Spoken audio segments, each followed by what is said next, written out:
kabar sahabat dunia maya, sahabat dimanapun Anda berada? Malam ini saya dan teman-teman dan para sahabat yang dari Kota Motobatu yang studi di Gorontalo sedang berada di Pulau Diyonumo, tepatnya di Kecamatan Sumalata, Kabupaten Gorontalo Utara, di mana pulau ini ditempuh sekitar 10-15 menit dari bibir pantai atau dari kampung Diyonumo.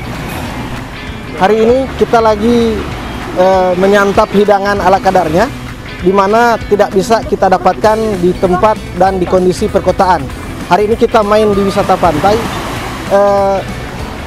Ada beberapa menu yang kami tawarkan, yang saya coba buat dan teman-teman buat. Di sini ada dua